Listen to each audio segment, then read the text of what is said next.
Welcome to another episode of Just More Fix. This is James. With me in this episode is Lacey. Hey. You can find us online at justmorefix.com or on Twitter at justmorefix. If you like us, you can support us at Patreon, and you can give us a written review at Apple Podcasts, wherever you find us at. In this episode, we're going to have a Gaming Roundtable number 13. And now, it's time to get our gaming fix.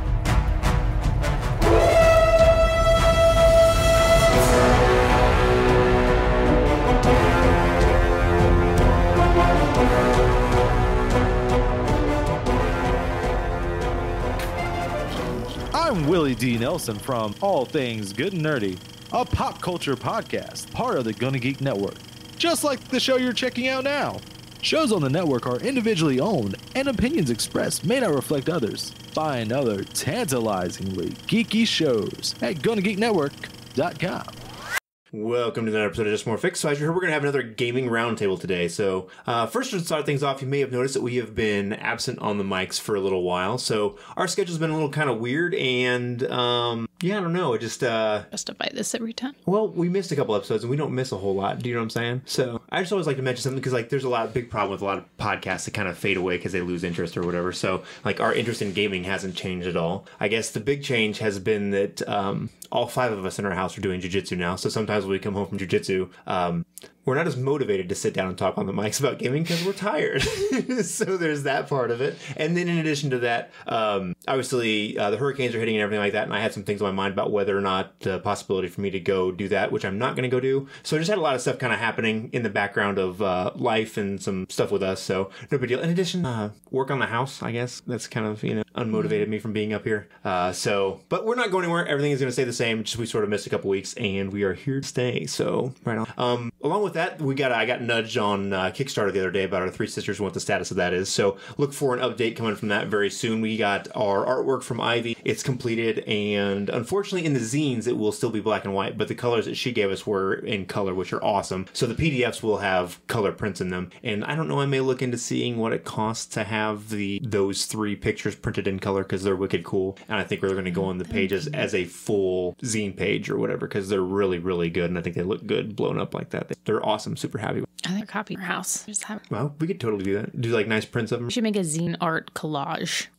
Like all the artwork we've had done for this and put them together. Oh, yeah. Like So a thing. Right. So I guess, well, we're not going to break this topic, but we're going to have, I think I mentioned we're going to have a gaming roundtable. So we're just going to geek out a little bit for those of you that aren't familiar with our podcast. Every so often we do a gaming roundtable where we just sort of geek out about what we've been doing in gaming and all that kind of stuff. So I have the originals of all the other artwork that we've commissioned for the previous two zines, like the actual original hard copies of them. And I was going to put them up in the gaming room. Haven't done it yet. I wanted to get the three originals from Ivy because Ivy Fowler is the one who did. She does digital art design, doesn't It's all digital. Yeah. So I'm kind of like, she's like, I can print them, like get prints made for. I was like, no, it's okay. I don't, like I can get them printed. But I was like, dang it, digital age, dude. Like, because there is something really cool about having like the originals. Do you know what I mean? Like, because like the Mustafa Bakir is the guy that did the artwork for Hastings Party and Worms, right? And so he lives in Japan. So it's just like this cool excitement of like, oh, they're on their way from Japan. Like, oh, how does it take to get them shipped? Like I see him post a lot of stuff in the OSR Zine Facebook group. Yep. And I'm like, oh, I recognize that art style. Yep. So it's super cool to have the originals, and I need to get them, like get frames, like whatever, and put them up because they are really cool. But we are definitely going to have to get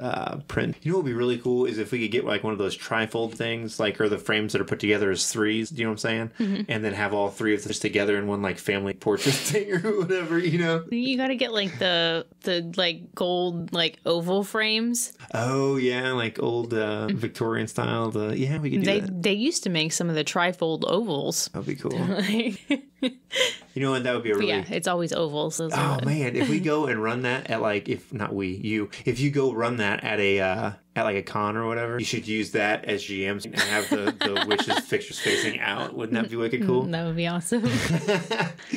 That would be awesome. It's fun. Pulls on. Definitely. Yeah. Done. I like. All right. So, like I mentioned, lots of updates coming from us. So that'll be coming out, and we're probably the next episode that we release will be detailing some of the things that we've been working on and sort of putting the finishing touches on for the zine, and those will be coming out probably next week. That's going to be the next episode that we record, I assume. Does that mean I shouldn't talk about it now? Probably. Right? I mean, we can touch on it a little bit, I think, but I don't want to go down. I don't know. You're already talking about it. So. Well, I mean, it's like where we're going to go with it. But my thought is that that discussion is a much bigger one, and specifically like the suspicion and that kind of stuff. And I'd like to dig into the Aguilara to kind of get an idea, because I think there's some really cool mechanics that are in there already that we can kind of like pick and choose from to sort of put in there. And I think it will be a better conversation for us and development wise if I have that in my head when we have that. Does that make sense? Does that make sense?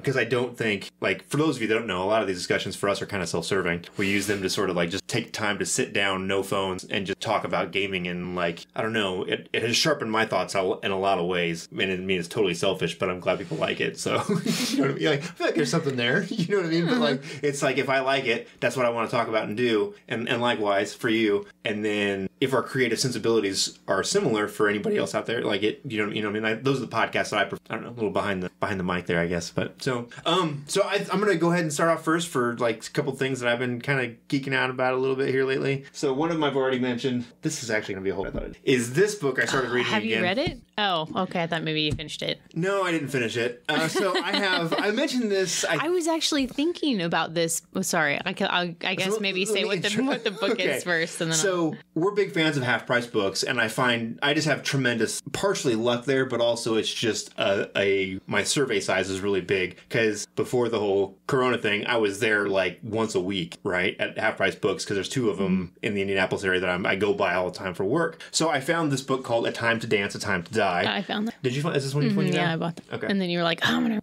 Right on. So it is The Extraordinary Story of the Dancing Plague of 1518 by John Waller. So it says the one of 1518, but there's actually been several of them. It's called St. Vitus's Dance, and they're not sure whether it's from ergot poisoning or mass hysteria or several other things. But there are people that quite literally dance themselves to death, and dance so much and so long that they died of exhaustion and like wore their feet down to like pressure ulcers and like down to the bone and that kind of stuff. So and it kind of breaks down a couple of the different dancing plagues that happened, but one of the most interesting ones happened in Strasbourg. And if there's one thing that the German city-states were good at, it is keeping records.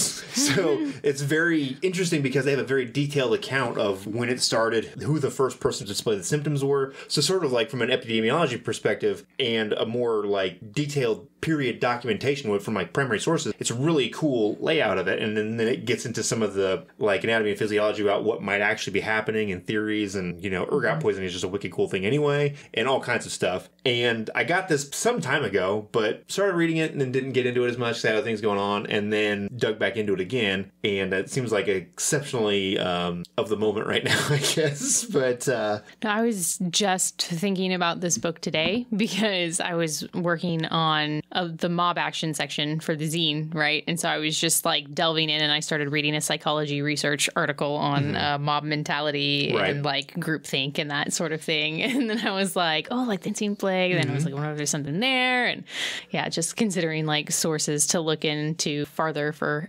how a mob would work mechanically, like what the attributes of a mob are and how that would be reflected mechanically. So yeah. Right on. Yeah, so it's wicked interesting because it's just like, because I guess while this is a mob, it's sort of different than what you think of when you think of mob mentality typically. Right. Well, because that's one of the questions I have about it is this the possibility of mass hysteria? Because they know that's a real thing, but it's oddly specific, right? Yeah. And well, then they also, one of the theories that's presented in it is that perhaps part of it is this ergot poisoning or some other contagion or whatever, or magic, and mass hysteria on top of it. So maybe it's both things at the same time. So maybe there were just some people that were more susceptible to the mass hysteria part of it, and that happened. But also, there's people that, because mass hysteria is one thing, but like dancing yourself to death is... Well, and then that got me thinking about like spells that can impact a group of people or area effect spells and things of that nature. Like if you were faced with a mob, what kind of actions would or would not be effective against one? Right. Well, my thought is when I see this, my mind immediately goes to a couple different places. So first off, World of Darkness, because Dark Ages Vampire is amazing. And this seems like something that happened that is a complete breach of the masquerade. And they were like, whoa, we got to figure something else out and make a thing about it, and poof, there it is. St. Vitus's dance, right? So there was some vampire that got out of line using whatever and went way too far with it's things. Obviously some sort of presence. Yeah, could be a dominate thing. Could be like there's a couple. I suppose it could be a thing. Yeah, there's a lot of pieces that it could be. So I think it's just an awesome source of inspiration for it. I'm in the middle of reading this Aguilara book, which we're going to talk about here in a bit as well, and it like screams of that. And the very first thing I thought of was this, because I was thinking witches, and it reminds me of that scene in Hocus Pocus where they sing "I put a spell on you," and then she's like, "Dance, dance until you die." Right. Right on. So very cool. I don't know. I'm super interested in it, and I'm kind of back and forth between two books. So I'm reading them both slower than I probably should be, but it's because I'm stuck in between both of them. So the only thing that I've been reading for a while is John Bolton's book, The Room Where It Happened. Yeah. So unless you're running some kind of very political game, as discussed on previous episodes, NATO the game, right? Perfect source material for that. Otherwise, not sparking a lot of creativity in my No. The worst kind of World of Darkness game. Right on. It's basically like a World of Darkness guide to what happens when you have a LARP full of experienced players and you introduce someone who's never LARPed before. That's a pretty solid analogy, I think. Right on. So do you have anything gaming-wise? Do you want to... I've got... You were going to mention No, just carry on. We'll have a conversation, because I don't at all. Okay, yeah. right on. Cool. That's basically it. We played... Well, we didn't really play Veins of the Earth, did we? We made characters for Veins of the Earth. Before we go there, I think we should kind of talk about our list thing that we have, because I think it's a really great solution for a lot of people. About it before. I think either way. Like right after it takes first 2 happened. seconds. So we have a problem with picking games sometimes. So what we have come to now is that we have a list of 10 games. They can be board or role-playing or any kind of game. And when we can't come to a consensus within 5 minutes of play, we roll on the table. Once that thing has been rolled and played, we mark it off, and then until it's 0, and then we make a new list. Which, when it comes to RPGs that our kids put on there to run, it's sort of like if they feel like they want to run it and are ready. I just kind of made the decision that regardless whether I'm ready or I feel like running the game or not, if one of my RPGs is rolled, I'm running it. I think so too, because it's just so easy to be like, I don't really feel like it right now. Right. No, I agree. But with games that I'm very familiar with the system or whatever, I feel like, and this is not to cheapen the gaming experience for when we run games with our kids, but like they don't know, like their experience of stories and gaming is so small. It's just so easy. Do you know what I mean? So it's just like, cool, I'm just busting out whatever. I guarantee I can throw together some story that you guys are going to enjoy, because their expectation is not the same as the expectation, of like our regular gaming table, right? So it's just super easy to bust out whatever story, because they're just like, whoa, this is so cool, So, but the most recent thing that was rolled was Veins of the Earth. So Isaiah, our oldest, he's 14, put on, which is funny that they're putting on requests for games for other people to run, which I'm kind of like, that's kind of a dirty move, but whatever, it's all good. But so I'm running. I did that every single time. Yeah, but so I'm running Veins of the Earth. He asked to run Veins, which we have raved and raved and raved about this book over and over again. Not really recently here, but when we first got it, and it first came out, and it first kind of creeped and influenced our gaming, crept into what we do. I just now realize how much the front cover reminds me. Oh, I guess I can see that, yeah. Except it's kind of a person falling. Yeah, well, it's more like this half. Okay. Without the person. Bacon. Fair enough. I don't know why, when I see that, it reminds me of a tongue with barbed wire. That's kind of... I prefer bacon. Yeah, I would agree. I would much rather have the bacon. When in doubt, bacon. Anyway, so we sat down to make characters, and takes a little while because we have a couple of younger ones, 9 and 10, so it takes a little more help. Yeah, it does. Yeah, but Isaiah, I'm happy to say that he has made enough characters now where it's like, okay, here you go, boom, here's the book. I'll talk to you. We're going to manage the other two, so that's been nice. Veins of the Earth is kind of fun making the characters, because there's like a separate gaming aspect deciding how and what you should carry. Yes. Because of, all the LOTFPO systems have encumbrance, but for some reason putting it next to your attributes just makes it that much more like palpable. Yeah. I don't know why that is. But there's also less spots for you to carry things as well. Is there? Yes. Yeah. I would want to see it and like count. Well, it's based on your attribute scores though too, so it probably varies pretty widely depending on. True. Because I think you start to reach encumbrances at 15 items. Beyond 15 items, you are encumbered.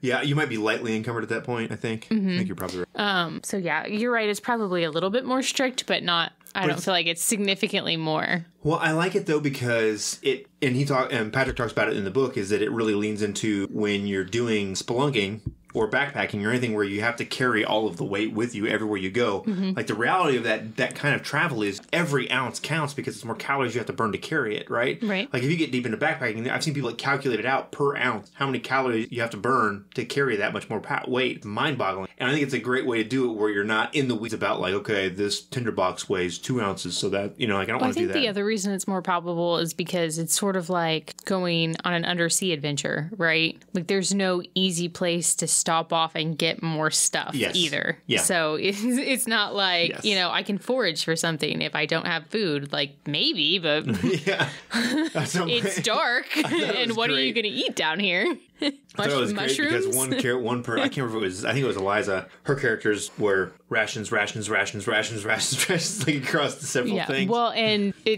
like kids don't have the same grasp of, first of all, that they're not going to be able to get more stuff underground. And second of all, she was like, okay, well, I'm just going to take like a bunch of rations. And I was like, but you have to use an encumbrance spot for each ration. And she was like, oh, no. I'm like, no, it's not like one ration or 20. It's the same weight. No. Right, Food is heavy. It totally is, yeah. Especially if you're going to have freeze-dried stuff. And then Zeke was like, oil. I was like, well, that's... He's like, I want 9 spots of oil. And then he wanted a tent. And a tent takes up 2, right? And so I got to the end. I'm like, okay, you have 1 spot left. You're going to have to get rid of stuff if you want to eat. Because he hadn't had rations on there yet. Right. He's no, that's fine. So we ended up filling up all those spots. And I was like, okay, well, if you're going to fill up with anything that's making you encumbering, I guess adding rations makes sense because at least once you eat them, you're you're losing weight. Yeah. No, I can tell you from backpacking, it is nicer when you eat I bring perishable food usually, for your first meals, and it makes things get significantly lighter as you go, but it is kind of nice. You're like, it's a little bit lighter. It's a little tricky play on yourself. It may not be that much lighter, but you're like, oh, I feel this is so easy now. But yeah. So I'm not entirely certain what I'm going to do with that game, but I did start to roll up the random cavern generator and the random vein generator on it, which is one of my favorite things in the book because it generates a name and like the things that it always does and the things that it never does and all that kind of stuff. Like rooms in the cave have a name like they do in real life when you go on a... Okay. So hang on. So actually I'll just go... when you go like on a cave tour or whatever and they're like, this is the bridal room and this is the devil's hole and whatever. They all have weird little hurricane basin.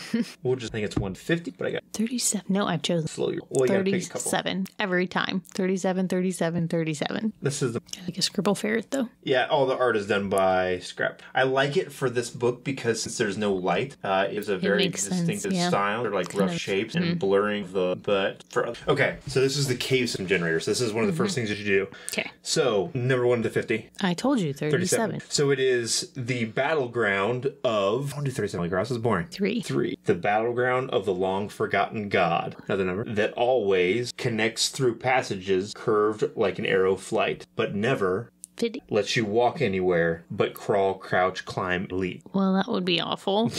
Yes. So that's how they're all based, though. It's the blank of blank that always but never, and that's how it gives you kind of like a general premise for what the vein or the cavern system is. And I think it's a really cool, fun thing because that way, if you're not sure what to do with a room, because then there's a mechanism to put the rooms together and the caverns and how many rooms or passageways lead out of it and that kind of stuff. But then it always gives you something back to refer to. Like, this is the theme cave, right? This is the theme of this cavern. So then you can always kind of look back. Not sure what to do here. There's a waterfall. Well, what should I make this waterfall do? Okay, well then refer back to, whatever your guidelines are with those couple tables. That's cool. I feel like 50 is a lot of possibilities too. That's 4 columns of 50. It's pretty ample. Yeah, so to get a repeat, I don't even know.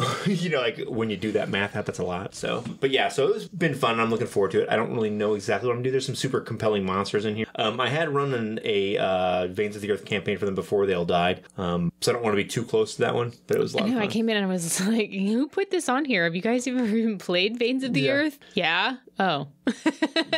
Well, something I started doing, and this might be an entire episode by itself, is where I would just like, I have a weird idea. I wonder if I can make it work. Kids are so easy to embrace basically anything. It's like, hey, I'm going to run this game for you guys. All right. You know, and they're all super stoked to do it. And half the time I have no clue what I'm actually doing. I have some like of the weakest ideas ever. And I'm just like, let's see if I can make this work. And then if it does, then maybe I'll turn it into something that'll run for like our regular table and, you know, see where it goes. I haven't tried the underwater thing from yet. I probably should run that, see what they do, because I would be really curious to see how it is. Right on. Okay. I think that would be interesting. Just like the cave thing is interesting. You have no concept of mortality. Yeah. Which makes things terribly interesting. Yeah. Oh, that means... But you will die.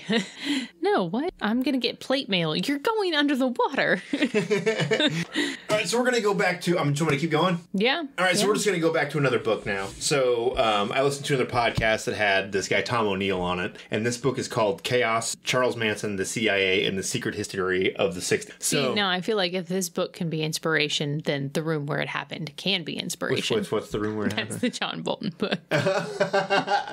So what this screams Delta Green. Oh, or, for sure. You know, like this might actually be a Delta Green source book, to be honest with you. So what it's about the quality is less than I'm used to from the company. So some conspiracies that I think are fun, so like especially for gaming fodder, right? But there's some psychedelic stuff and the MK Ultra experiments that happened in the 50s where the CIA was basically dosing people with LSD and watching what happened because CIA, no oversight, 1950, why not, right? And so Tom O'Neill is the guy that wrote the book, and he ties with actual, through Freedom of Information requests, a bunch of strange coincidences that seem to happen. And I haven't finished the book yet, so I don't know everything about it. But as it turns out, Charles Manson was going to the Haight-Ashbury clinic where they know they did MK Ultra experiments, and everyone knows that Charles Manson had loads and loads of LSD. So where was he getting it? Maybe at Haight-Ashbury. He was seeing the physician that was known to be doing this kind of stuff. So there's a lot of really strange coincidences surrounding Manson and the Manson family and what he was doing and how maybe it's possible that he may have been a CIA asset or whatever, which I'm kind of like, well, whether it's true or not, this is just about the most amazing conspiracy, like, gaming material ever, right? You know? So, I haven't gotten all in it, but it's got, like, some stuff with... It's at least as believable as the Dracula dossier.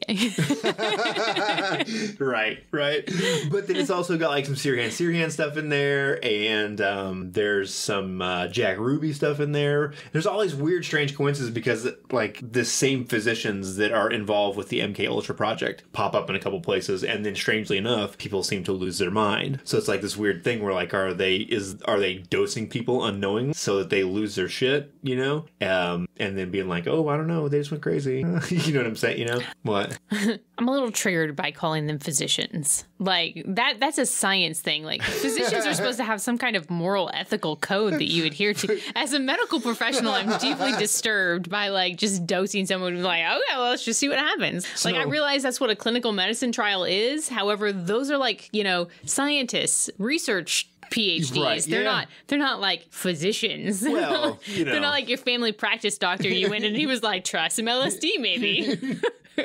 I don't know, maybe trip. Be a good time. What's the worst that could happen? Maybe you don't come back. So, like, I don't know, the idea of the MK Ultra stuff, they go into it in this, it's just so crazy, some of the experiments the CIA was doing, because there's and this isn't even like a conspiracy, like, it's documented, there's a project, it's called Project Midnight Climax, okay? Which, I'm like, the people that were naming definitely these, a 60s name. But wait, but it gets better, you know? It's like the somebody thought of this while at a key party. It's sort of like at a like an infomercial level of saying, oh, but we're not done yet. They were going to a brothel. They had some of the women that worked there at the brothel, right? They were in on it. They had one-way mirrors that were watching into the room where the Johns would come in. They gave the prostitutes LSD. They dosed their drinks, gave it to the John, and then CIA people watched to see if they would like reveal secrets, like they would ask them about their jobs. That's what the research in quotes was about. But I really think it was just some weirdo dude that wanted to watch, go at it. They, like dosed up on I don't know. It's just the most bizarre thing. And the fact that they named it Midnight Climax, I'm kind of just like, what is happening? Like, what is happening right now? Of course you. So yeah. So basically, if you need, if you're running any kind of mystery investigation, Trail of Cthulhu, Delta Green kind of a game, and you need Conspiracy X, like any number of things. World of Darkness could easily fit into, because how fun is it to like set up a thing in World of Darkness where it's possibly a breach, but it's actually just people being fucked up? It works for sci-fi too, right? Because you could easily take the core concept and project it to the future. Mm-hmm. Oh yeah, like with maybe instead of doing LSD, they're doing like a simulation thing where they're like connecting into a virtual world. Well, the experience it's a patch you're adding into the human software. It's more real. When you feel this, it feels more real. You know what I'm saying? Oh yeah, man, that's really good. We should do. That's really good. The total mothership thing. There's some. Well, it's like Firefly, right? The Reavers. We gave them this medication to make them more docile. I but didn't in even look at it that 10% of way. people, Yeah. Yeah. No, I was just thinking, Manson is in the 10%. You went the other way, because I was just going the direction of like, well, LSD is wicked fun. Like this is a more real experience. This is the real world. What your experience isn't the real world. That's, Yeah, well, I mean, that totally works too, like a virtual reality sort of. But I like your idea with right on. So this, I'm just barely into this thing at all. I'm like maybe like 50 pages or something. So, but I'm super excited for it. And the other interesting thing about it is that in the back of it is all the FOIA requests and places where you can go get the actual government document to document all of his stuff talks about. Which I was like, this guy must have been really paranoid to get sued if you're, This is crazy. Yeah, no, that the room where it happens too, like there's like 100 pages of citations at the back of that. It's like, it's like 400 some pages of content. And then the last like fifth of the book is just like, here's my receipts, yo. Yeah. Well, no one wants to get litigated. For sure. Probably going to happen. But all right on. So I got a couple other quick things. So I got this, which is the book, The Deck of Weird Things from LOTFP. So I got this, came in the mail. So yeah, you ordered all kinds of LOTFP goodness though. Yes, I did. From the recent sale. It's not really a sale. Like it wasn't like on sale, but like the new release content. Yeah, and when there was a deal with if you got free shipping and stuff, and there was some bonus stuff that they added or whatever. But so I got the deck of many weird things, and I think this is going to be a larger discussion. Maybe I think I want to get into, but like it's cool because everybody is probably familiar with the deck of many things from D&D, and it is my favorite item in the entire D&D book because we all love randomization. That's why we like the dice. Right? Like, amen. I'm going to roll to see what I get. It could be terrible, it could be great. This is why gambling addictions happen. Like we love these things. Right. And guess what? For me, it's cards. So it automatically boom, like +5 awesome right away. But so I have a game with Zeke, Eliza, and Isaiah that I kind of mentioned before. Wait, are there cards in there? I haven't actually properly seen any of this stuff. Super sexy. Ooh. Oh, but it's a book. It's not cards. No, it's not cards. I thought it was going to be like a jumbo deck of cards. That was just weird. And unfortunately, there's not a picture for every card. There are pictures of some. But what's actually cool about it is that there are, for every card you draw, normally a deck of many things, card is one thing, but this also gives you an additional draw to where, so like if you draw the 7 of diamonds, you draw another card, see what you get, and so basically it makes it to where there's 4 of each thing instead of just 1. So instead of 52, you have 2 times 4, 108. And so, but there is some, there's some artwork, and that's the 54 times 8 was 108. I'm sorry, 52 times 4 is 108. I'm sorry. No, it's not. Oh no, you're 208. I don't know. Look, this Oktoberfest is good. I don't know. It's not even close. Math is hard. The 8, spot on. Yeah, got the 8. Did not. So yeah, there's some artwork in it. I like how it takes the classic LOTFP people and makes them as face cards. Yeah, that's cool. So, and there were some questions about whether or not they would make an actual deck, but they desire. Really? I don't know. I would pay extra money over a book to have a jumbo deck of weird things. Like, so cool. I understand where... I can't shuffle this. I don't disagree. I understand where Radji is coming from a production side of things. However, I would totally buy buy it, and I really would wish they would. I have this weird enjoyment with jumbo decks of cards anyway. It's nonsense, but like I said, tarot cards of the side would be. But so I dropped the deck of deck of weird things into the campaign with them, and so they're I did hear about it. As soon as I walked in the door, I was bombarded with we found a deck of cards. We each drew a card, and this is what happened to me. Yep. And they were all like low key terrible, but they were super excited about them. Yep. So it's sort of like I think it's the one of them is cursed to push the button. Yeah, Zeke is cursed to not open chests until he saves 10 people from being hanged. So it's not forever, but it kind of is. Again, and I blew his mind because I was like, or you could just find a cleric. See, but I don't know. Like those kind of things, I kind of like to make them. Do you know what I mean? You put remove curse in there, then whether or not you want to allow them to find a cleric in your campaign, that's on you. Yeah. So I also, in that same game though, there's the octoplanetary sword of somnambulance, something. Oh yes, I did hear about that as well. Yeah, so I put that sword in there as well because I thought I was like, why not? The handle has all the planets on it, and I was like, I know what you're talking about. Yeah. So, and I think this will probably be something to just put in the back of your head because I think it'll probably turn into a whole episode because I think it's a bigger discussion. But there's lots of cool powers and lots of cool items, and it's like, oh, look at these things, and we never use them because it's supposed to be rare. But I'm like, if the Infinity Gauntlet was rare, there'd be no damn movie. You should put that as something that you can find in your sunken wizard tower in the ocean. Oh, yeah. You find a deck of cards. I like it. Done. There's 49 of them. So. Is there one that causes your entire island to sink into the ocean? That card is missing. If only we knew what it did. So part of the reason why I like doing these because it ends up that we do this and then it sparks like 4 or 5 ideas entirely. Mob action. All right, so do you have anything? I haven't bought anything. I haven't really played anything other than Dust Miniatures. That's the new hotness. What? I don't know if you want to elaborate or I don't know. I think it's cool because everybody kind of knows what miniature gaming is. So I don't really know that there's a lot more to talk about. I can't even really properly tell you why I like it so much more than any other miniature game I've ever played because I've played a couple and they're just tragically boring to me. And some of it is theme, like the miniatures theme are cool, but that's not all of it. So I don't know enough about miniature games to tell you why this one is so much easier. I think it's because it's one part war game and one part board game. Because you do play on a grid. Mm-hmm. No, you don't have to, but the regular way the game is kind of set up. And so that streamlines a lot of the... So we're not measuring inches and like, oh, I put my ruler down, so now I have to move this guy and all that kind of stuff. Line of sight rules are way easier because it's just from this center of this square to the center of that square. So I think why do you have to move a guy if you put your ruler down? That's dumb. It should be like chess. If you take your hand off of it, it's done. If your hand's still on there, and you take it back. That's just the way some of it works. That seems petty. I mean, no. Somebody out there is freaking out right now because they're like, no, the miniature game. Right. Feel free to argue with me, whatever.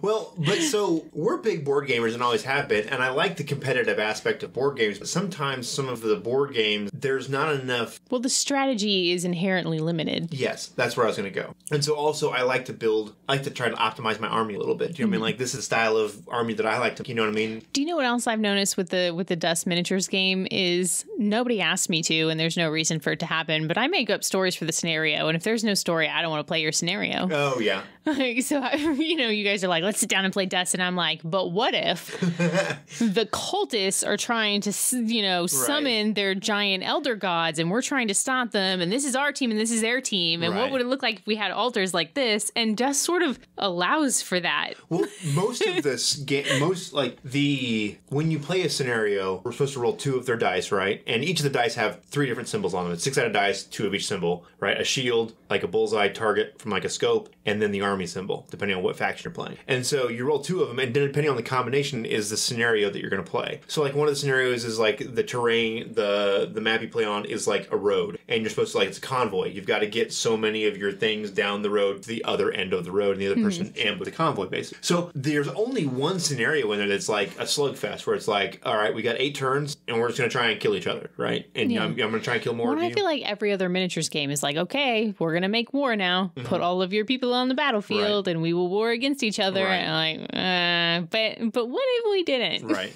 Well, and then there's some of the other things are like there's 2 objective squares on the board, so now you got to try and control both squares, right? One is closer to me, one is further. Or, But you know. yeah, for me to care, I need to know more. Why Right. is this objective square so important? What's so cool about this square? But I think well, It's not enough to tell me that's the goal. But I think because of the richness of the world and how it kind of already draws into you already know about like World War II. And I don't know, like, is it just me because the first thing I played was the RPG that I'm adding that in? Or is it because I just don't enjoy miniature games as a rule? That I think it's maybe it's both, okay? Because I think one, having played the RPG game and the world is very cool. It's a very well developed world. It's very cool and interesting. But also, I think part of it is because, like, if I show you Warhammer 40K and there's loads of history and stories and stuff, but you don't have any real connection to that because it's 40K. not at all. Right? But everybody has some kind of, like, you have some kind of understanding of what World War II was, Right. who the Well, players yeah, were. it's like historical fiction. Right.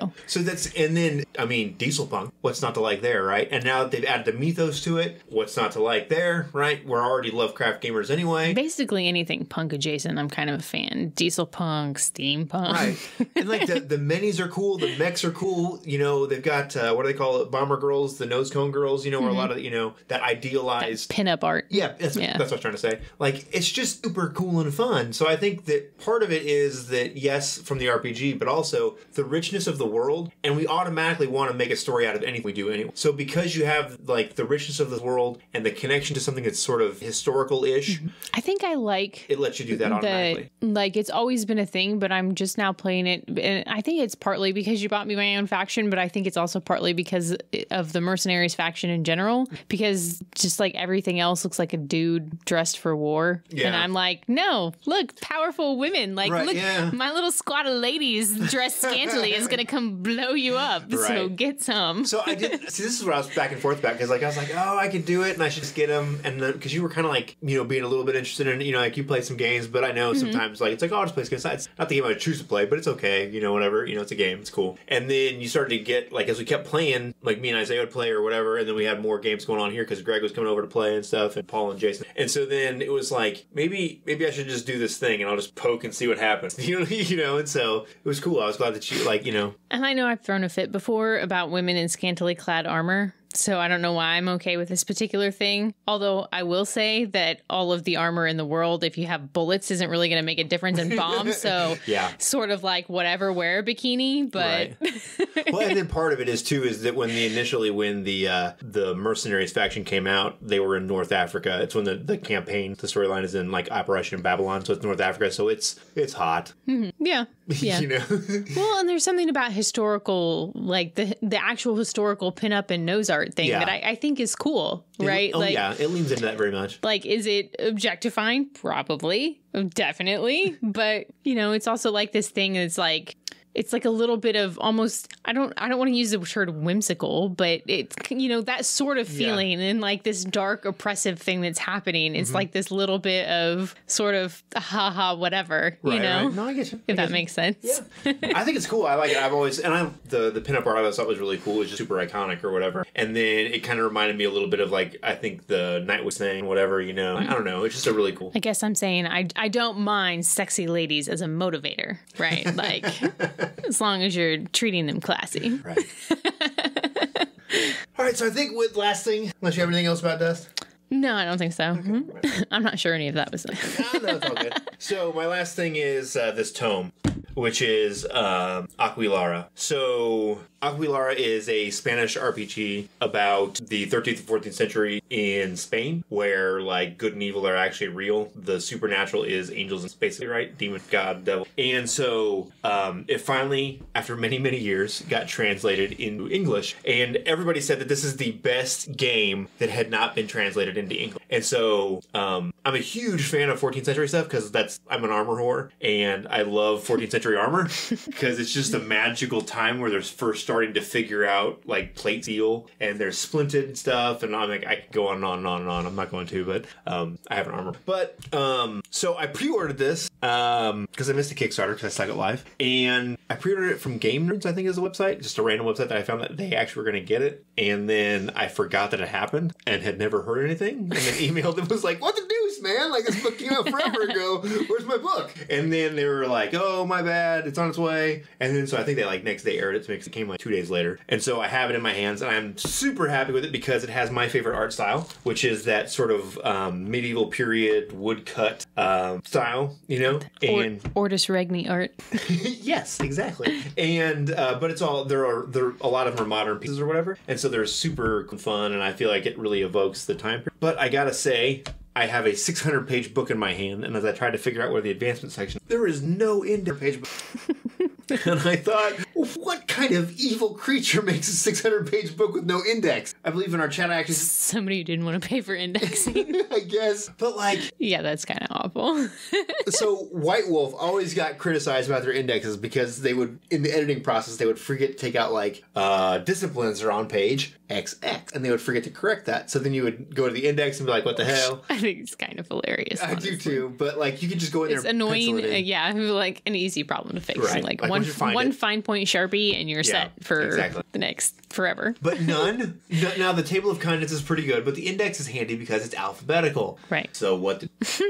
But either way, I've got my hands on it now. It's here. I started burning through this thing. I'm mostly through it. I've got to learn the history of Spain in the 13th century, which I have no whatsoever. What does Aguilara mean? So Aguilara is Spanish for coven, what I understand. So it's just like a coven. Is there some significance to the gazelle on the front, or is that supposed to be Pan, or do you have any idea yet? I believe. I'm just curious. I'm going to guess it's like the Baphomet because it's, you know, the okay, two that would horns make and the ears sense, and the pentagram behind it. Okay, that makes sense. Gotcha. So. I thought it was a gazelle. So they have the twisty gazelle horn. True, it does, I guess. But it may be the perspective of how, like, the goat horn, they yeah. spin. Yeah, sure. Baphomet makes more sense. Yeah, it totally does. So, but this is a book which draws a lot on history and actual theology. So if you are not into games that are, like... historical fiction? Yeah, and draw on strong elements of Christian Judaism and Islamic faith stuff, then this this definitely is not the game for you. But I feel like this is purpose made for me. Like, I love this game. Like, I'm like, oh my god, it's so great. But it is, to my dismay, a BRP like Call of Cthulhu style with percentage and stuff. So BRP. Basic role playing, which I think that's what it's called, what it is. But it's the Call of Cthulhu basically. Gotcha. So damage wise, it's very unforgiving and that kind of stuff. And the skills are not terrible because you actually have more skill points to use. I don't know what that human figure is for with the numbers on it, but I like where that's going. I don't know what that's for, but it's cool. Spices location. Up the character sheet. Yeah. Well, that's damage location, so you roll. Okay. I thought that's what it was because it looks like a hit location table. But right. So, strangely enough, just to mention it, when you hit someone, you roll a hit location. The damage is increased or decreased by a multiplier depending on where you hit. That makes actual perfect sense. Yes. No, I agree. So, if you get the head, it's times... Yeah, that should be worse. It's times 2 damage. So, and considering I would argue it may be more than... It should be more than that. But. Well, you got to figure... So, it gets better.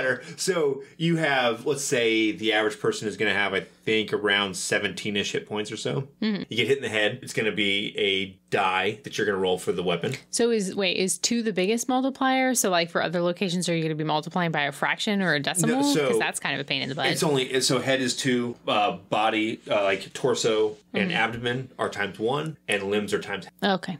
So it's easy math, right? Groin should be times. Yeah, but there's, if you want to do the concentration of blood vessels. True story. No one gets hit in the junk. Day. But so if plus, like charisma damage, So if you get hit in the head, right? So it's got a damage multiplier times 2, but the die you roll is going to be like a die for the weapon. You get a die for your stat based on how good your stat is. That might be a D6 and a D4, we'll say, right? So 3 plus 2 for the average of those 2 dice rolled, right? So now we're at 5 damage times 2 is 10. Yeah, sick. Right. And so if you take... I just really hated the old school, like, well, I guess not old school, 3rd edition D&D system where it's like 20, then you roll a 20 again. And if you roll another 20, then you just cut their head off. Right. Like, what? Who agreed to this? Right. So, like, then if you take, if you take more than half of your hit points and damage in one hit or something like that, then you roll on a crit table, and there's like an effect that happens to you. Ooh, right. I like crit table effects. And That's one of my favorite things in the Dark Heresy system. If you get hit in the head, well, that's what it immediately reminded me of. Yeah. If you get hit in the head and you roll a 10, like it's a D10 table you roll on, if you roll 10, bonk, dead. Right? If you, if the chest We one. need no superfluous adjectives. Death. On the chest one, if you roll a 10, it's spinal perforation. If it's like a bladed weapon. I mean, in this day and age, that should basically be death. Death. Right? No. I mean, so well, they specify a little spinal bit. perforation, paralysis, battlefield death. Yeah. So it's like if it's a bladed weapon, you die. You bleed out within like I think 1 minute. If it's a bludgeoning weapon, then you're paralyzed, no arm, no legs. Right. Which, like, you were in combat getting hit, so probably death. Yeah. Or maybe you were falling and took fall damage, in which case you starved to death at the bottom of the ravine. Death. So like it's pretty awful. I like it. I'm excited. So plus it's an area that we haven't explored at our table, like medieval Spain. We've done lots of. It feels like it's England or France, Germany. Yeah, we've dabbled in France land. Yeah. And so I think it's a good time. The right kind of supernatural stuff that I really dig, that I think is interesting to me, like that Exorcist kind of feel. So I'm going to go for kind of like an Exorcist, what I I think. was thinking sort of a Pan's Labyrinth based on all the mythical creatures. Oh, they're in there too, I think. Yeah. Maybe that would be a good analogy as well. Plus Spain. I mean, yeah, those true. Spanish, like, Duh. Guillermo del Toro. Right. Didn't So- get much more Spanish than that. I'm super stoked for this game. I'm very excited for This could be Pan. it. There's one in here, actually. So nice. But look at the... Those are pretty. Yeah, is that a harpy or let's see that. didn't have a wing? The harpy was a bad guess, but And like that's a mustache. a toothy mustache. That's a bit. Well, what I like about like this art style is very interesting because it's very disconnected from reality, because like the 3D perspectives are always goofed up because they didn't really draw things in 3 dimensions yet, you know? They've done a good job leaning into that art style, but you can really draw really horrific stuff, but it's not as horrific. Do you know what I'm saying? You know? Right. Like it's really like, oh, look, it's just like woodcut thing. That looks terrible, you know? There's a lot of fun stuff in this book, but like I said, this is a game that is definitely not for everyone's table because it, draws on a lot of historical stuff and things. So yeah, go away or I shall have to taunt you. So all right on. So Aguilara, awesome. Check it out if you guys are into that style of game. If not, I would definitely stay away from it. But probably gonna get this one to the table here in the next month or so once I have a firm grasp of it. And then yes, I'm as excited for this one as I was for Yellow King. I think a little bit, but. Like how they put the fake, like, are they, I don't even know what they're called, bolts on the front of the book. Oh, You yeah. know, like when the old fashioned giant heavy books would Right. have like The tomes. that would hold the actual binding together, like on the edges. Yeah. And most importantly, it doesn't smell the Genesis good, but it's because it's a little bit older. So you can tell this came off the press a little while. The Genesis books, it's like they seal the flavor for color process in there. Oh my God. It smells so good. The COVID test. Smell this book. Can you smell the 4-color process? Although I learned why, on a side note, why Morkborg looks so good the way it does color-wise. It's printed with a 6-color process, apparently, which is why the yellows are really, This is like really... the 4K ultra of television. I guess. Like, I don't know. I don't know anything about it. Six. It's either- What is this 6-color process you Which- speak of? It was either 6 or 8 colors. I can't remember which one it was, but I found it really funny because I think there might only be... Don't they all just come from 3 anyway? But I think there's only 4 colors in the whole book. Because black Black, counts as a white, color. yellow, and red. Well, the white doesn't count because that's what the color paper is, Pink, right? and they're pink in there. Yeah, there's pink, red, yellow, and black. And then obviously the negative space would be white. But so, and there's some gold or silver. So, but it just made me laugh because they're like, oh, it's printed with 6-color process or 8-color process. And I was like, wait a minute, there's not that many colors in the book.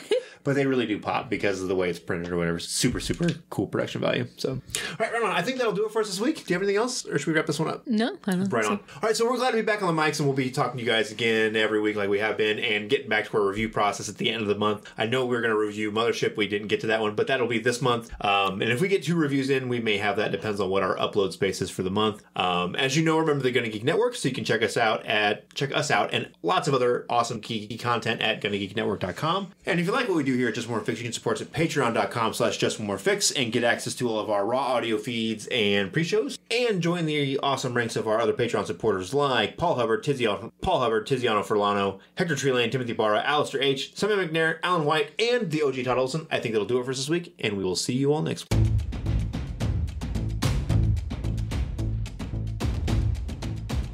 Thanks for listening. This has been an episode of Just One More Fix. Music has been provided by Kevin MacLeod. You can find him at incompetech.com. You can support us at patreon.com/justonemorefix or follow us on Twitter at Just One More Fix.